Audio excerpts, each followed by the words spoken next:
problems at the front door. She knows what you've come here for. There's food on the... Hi, I'm Leah from That Cat Lady, and today we're talking to Lucy Hay, the Operations Manager of Maggie's Rescue here in Sydney. Welcome, Lucy. Thank you for having me. So tell us, how does Maggie's Rescue help cats in need? So Maggie's Rescue has been operating for 10 years now. We did start predominantly as a dog rescue because Maggie, she is a border collie who our founders received a call for. She was unfortunately, by the time they got to them, unable to be saved. So it actually inspired our founders to create Maggie's Rescue, which is a non-judgmental organisation. We're no-kill and we're a foster to adopt model. So that means all of our animals are placed into the homes of our foster carers. So after operating for a couple of years, we realised the need for cats, for rehoming them. A lot of cats don't do well in a shelter environment. There's a high euthanasia rate due to the number of cats. So we very quickly became very cat-based, and now you're looking at predominantly being cats. Right. And where do the cats in your care come from? So we receive requests from all different avenues.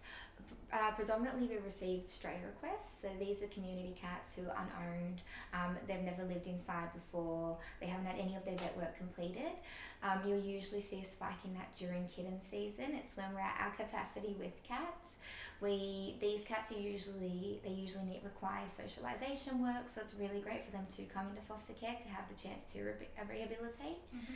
Then we receive surrender requests. So these are once an owner has decided that they aren't the best home for that animal moving forward, they will reach out to a rescue like ours to surrender them, and it could be due to any reason. It could be financial hardships, unstable accommodation, which we saw during COVID, domestic violence cases, moving. So any reason, we're there to support them to give that animal a chance to find a new family.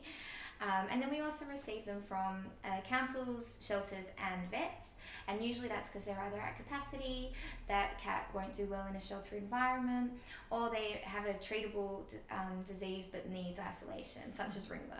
Right. And how is the organisation structured, and how many of you are there? So it's a cooperative, so it's based on a large network of volunteers, and that starts with our board of directors. So they liaise directly with me, the operations manager, and then I look after the rest of the network. So we have a few different groups of our volunteers. We have our committees, such as our finance and marketing committee, our events team. So they're people who don't necessarily have the time to donate to fostering, so they'll give us their time by coming to events, helping fundraise, educate the community. And then we have our intakes team, who look after our foster carers and animals, and of course our foster carers. And what are the main challenges that Maggie's faces? I would say keeping up with the demands that there is with cats in the community. Each year we have kitten season, which lasts during the warmer months, and it seems to be getting worse each year. So keeping up with that demands and the financial strain that comes with it as well. Every kitten or cat that comes to us from the streets, they don't have any of their vet work completed, so we sponsor that from start to finish. Sometimes they're with us for 8 to 12 months because they need socialisation work, so keeping up their food, flea and worming whilst in care, and then of course being able to create as many foster homes available for these cats with the high amount of requests we see. And are there any exciting projects coming up that you can tell us about? We're always working on something. We have an absolutely wonderful marketing committee. Very excited to announce that this Friday we have our first in-person event since 2019, which is a movie night. So it's at Leichhardt Cinemas, and we're featuring the film Cruella to tie in with our animal theme. So there'll be Dalmatians there, there's raffle tickets. It's going to be a really fun night. Great. Which is this Friday. So that's this Friday, June 4, and tell people how they can buy tickets. So you can jump straight on the Maggie's Rescue website, which is maggiesrescue.org, or you can jump on any of our social media platforms, so such as Instagram or Facebook. It's all over there at the moment. Okay. And a really fun fact is you can use your Discover vouchers for it. So they expire very soon, and if you're unable to attend the night, you can actually use them for your raffle tickets. Fantastic. So tell us, what advice would you give to someone who finds a stray cat or who needs to surrender one? Always contact your local rescue. they're going to be the best people for advice on how to approach that cat, especially if it's a cat in the community. There's so many different ways you would look at rescuing an animal, and that's depending on whether they're a nursing mum, a young kitten, whether they need socialisation. So your local rescue will always be able to provide advice, and whether they need to seek veterinary assistance straight away.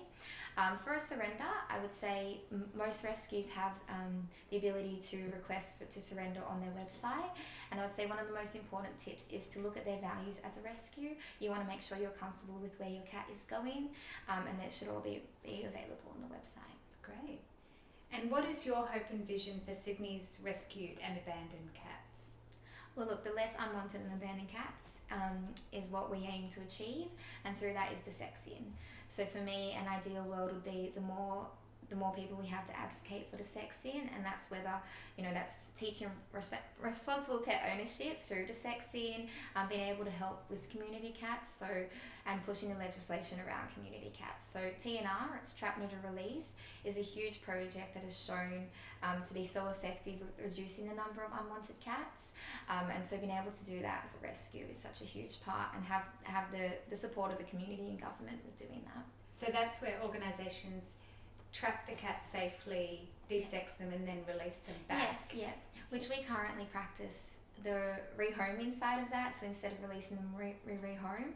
But that also hinders the amount of cats we are able to take in and get desexed. So being able to do that with the government's support would be a huge impact to our community cats. Great. And what can our viewers do to help cats in need and to help Maggies? Always so many ways. Volunteering your time, whether that's at events or through foster caring. We wouldn't be able to do what we do without our foster carers opening up their homes. And of course the financial side, supporting our fundraisers, donating. We have options to donate weekly or monthly. Any little bit helps being able to continue our operations of rescue. Great. Thanks for your time today, Lucy. Thank you for having me.